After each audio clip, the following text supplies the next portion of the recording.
Hello আমার প্রিয় sweet cute বন্ধুরা, কেমন আছো তোমরা? নিশ্চয়ই আমার গল্পগুলো শুনে শুনে খুব সুখ নিচ্ছ আর আনন্দেই আছো। তোমাদের আনন্দ দিতেই তো আমি নিয়মিত তোমাদের জন্য নতুন নতুন ভিডিও নিয়ে হাজির হই। আর গেমের পাশাপাশি থাকছে তোমাদের প্রিয় গল্প। তো তোমরা যারা এখনো আমার চ্যানেলটি সাবস্ক্রাইব করোনি তারা প্লিজ আমার চ্যানেলটি সাবস্ক্রাইব করে দাও।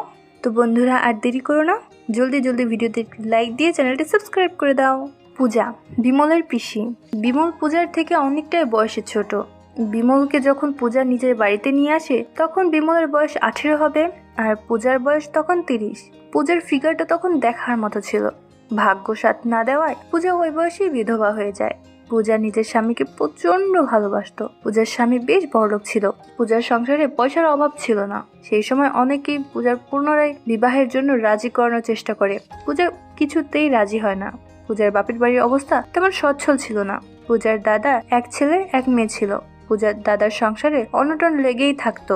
দাদাকে আর্থিক অনটন থেকে মুক্তি দিতে, তার নিজের পরিস্থিতির সামাল দিতে পূজা ওর দাদাকে বলল যে সে তার ভাইপো বিমলকে তার সাথে বাড়িতে স্থায়ীভাবে রেখে দিতে চায়। তাতে করে পূজার নিজের সমস্যা কিছুটা সমাধান হবে আর পূজার আর্থিকভাবে যে সাহায্য করবে তাতে ওর দাদার সংসারেও সচ্ছলতা আসবে। পূজার প্রস্তাবে ওর বৌদি তেমন রাজি না হলেও ওর দাদা ওর বৌদিকে মানিয়ে নেয় আর বিমলকে পূজার সাথে পাঠিয়ে দেয়। বাড়িতে নিয়ে পূজা বিমলকে নিজের থেকে পড়াতে শুরু করে যাতে বড় হয়ে ও ওর পিসে মশাইয়ের সম্পত্তি রক্ষা করতে পারে।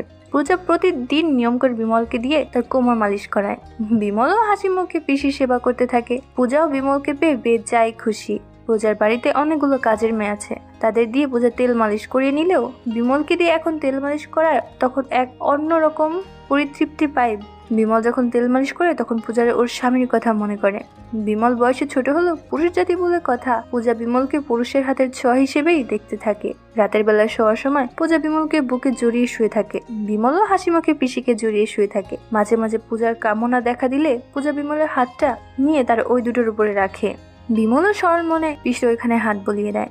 বিমল আসলে বয়সে ছোট হয়, পিসি তাকে কি চোখে দেখে, কি চাইছে তার কিছুই বুঝতে। স্বামীর কিছুটা অভাব সে বিমলের থেকেই পূরণ করে নিতে চায়। বিমল তো ছোট, তাই ওইসব বিষয়ে কিছুই তো তার জানার কথা নয়, আর তাই সে জানেও না।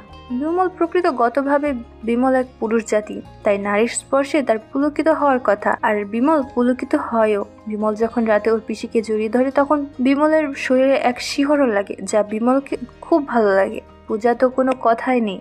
পূজার তো খুব ইচ্ছে হয় যখন সে বিমলকে চেপে ধরে তখন তার খুব আনন্দ লাগে। রাতের বেলায় যখন বাড়িতে কোনো চাকর বাকর না থাকে তখন পূজা সব খুলে বিমলকে দিয়ে তার সব জায়গায় মালিশ করিয়ে নেয়। বিমল ভালো ছেলের মতো পিসির কথায় তেল মালিশ করে দিতে থাকে। পিসির গরম গরম ভাবটা বিমলের দারুণ অনুভব করতে লাগলো। বিমল পিসির প্রতি আস্তে আস্তে একটা আকৃষ্ট হয়ে উঠছে। পিসিকে সে চোখে হারানোর মতো অবস্থায় উপনীত হয়ে গেল।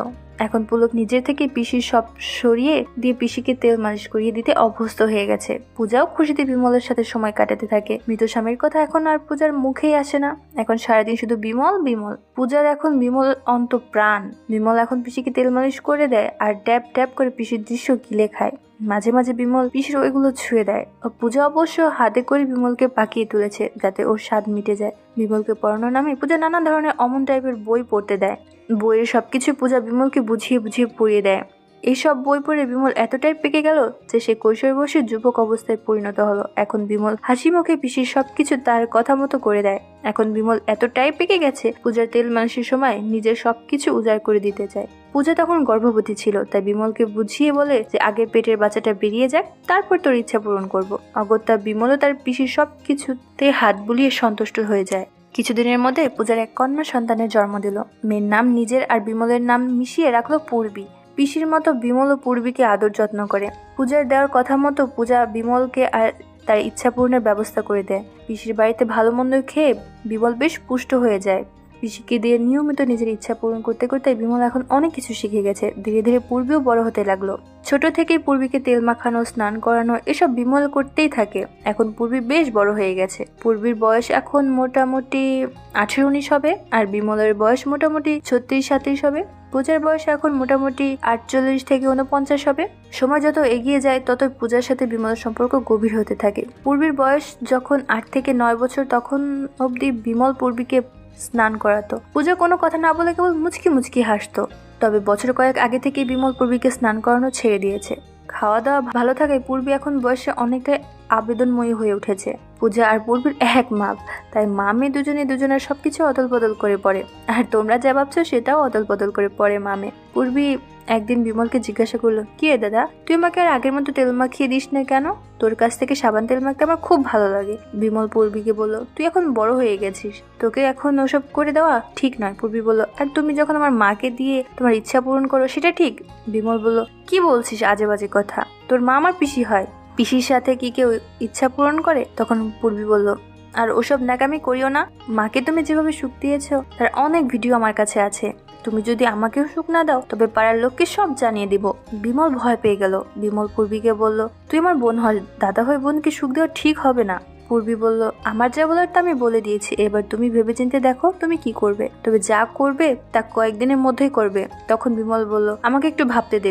বিমল চিন্তায় পড়ে গেল, সে যে তার পিসিকে সুখ দিত এ ব্যাপারটা পূর্বী কিভাবে জানলো? বিমলের মাথায় হঠাৎ এলো, পূজা যে বিমলকে দিয়ে ইচ্ছে পূরণ করানোর সময় মোবাইলে যে ভিডিওগুলো করেছে সেগুলো হয়তো পূর্বী দেখেছে। বিমল সুযোগের অপেক্ষা করতে লাগলো, যেই পূর্বী পাড়ায় ঘুরতে যাবে তখন বিমল ওর পিসির কাছ থেকে মোবাইলটা নিয়ে দেখবে। হাতে সুযোগ এসে যেতেই বিমল পূজাকে বলল, পিসি তোমার মোবাইলটা দাও তো। পূজা বলল, কি কাজ? বিমল বলল, দাও তো আগে। পূজা বলল, আচ্ছা পূর্বীকে আসতে দে, মোবাইল দুদিন ধরে ওর কাছেই আছে, কি জানি মোবাইল নিয়ে কি করছে, আমি চাইলেও আমাকে দিচ্ছে না। তখন বিমল বলল, তুমি সব সর্বনাশ করে ফেলেছো, মোবাইলে আমার আর তোমার সময় কাটানোর সব ভিডিও আছে, পূর্বী সব দেখে ফেলেছে, আর তাই হয়তো আমাকে শাসাচ্ছে, আমি যদি ওকে সুখ না দেই তবে সব ভিডিও পাড়ার লোকজনকে দেখিয়ে দেবে, এই তো দেখছি মহাবিপদ। পূজা বলল, কিসের মহাবিপদ? ও যখন তোকে দিয়ে ওর ইচ্ছা পূরণ করতে চাচ্ছে তখন তুই ওর সাথে সময় কাটালে তো সব বিপদ কেটে যাবে, তোকে এসব নিয়ে চিন্তা ভাবনা করতে হবে না, আমি পূর্বীকে সময় দেওয়ার সব ব্যবস্থা করে রেখে দিয়েছি। বিমল বলল, পিসি তোমাকেও সময় দিয়েছি, তোমার মেয়েকেও সময় দিতে হবে, তার মানে মাকেও দিয়েছি, আমার মেয়েকেও দিতে হবে। না পিসি, আমি সব পারবো না। পূজা বলল, পারবি, সব পারবি, তোকে সব পারতেই হবে, তুই না পারলে তো আমি জানে মরে যাব, তোকে ছাড়া আমি কিছুতেই বাঁচতে পারবো না রে বিমল, আর তোর বিচার বুদ্ধি দেখে মনে হচ্ছে তুই একটা মস্ত গাধা, পরের লোকজন দিয়ে সবার সুখ নেয়, নিজের আত্মীয় স্বজনকে দিয়ে সুখ নেওয়ার যা মজা তা তোকে দিয়া আমাকে না পূরণ করলে বুঝতেই পারতাম না। আর ছোট হয়ে যদি তুই নিজে থেকে বয়সে বড় পিসিকে সময় দিতে পারিস তবে নিজের থেকে ছোট বোনকে সময় দিলে কি আর মহাভারত অশুদ্ধ হয়ে যাবে? পূর্বীর হাতে তোর আর আমার সময় কাটানোর ব্যাপারে ভালো মতো দেখতে পারে সেজন্যই তো আমি ভিডিওগুলো বানিয়েছি। আমার প্রথম পরিকল্পনা সার্থক হয়ে গেছে, এবার দ্বিতীয় পরিকল্পনা সার্থক করার সময়। হ্যাঁ, তোকে একটা জিনিস শিখিয়ে দিই, তুই যখন তোর বোনকে সময় দিবি তখন ভুলেও ওটা ব্যবহার করবি না, জানিস তো ওটা দিয়ে সুখের আসল মজার পাওয়া যায় না। চল আজকে আমাকে সময় দিবি, কাল থেকে পাক্কা 2 মাস আমার মেয়ের সাথে মানে তোর বোনকে সময় দিবি। আমি বরং 2 মাস আমার দূর সম্পর্কের মেশোর বাড়ি থেকে বেরিয়ে আসি, মাসি মারা যাওয়ার পর মেশোর বাড়ি আর যাওয়া হয়নি, ভদ্রলোকের কোনো সন্তানাদি নেই, একাই থাকে, বয়স 50-55 হবে, যা কয়েকটা দিন ওনার সেবা করে আসি, আর তুই এদিকে তোর বোনের সেবা কর। তবে হ্যাঁ,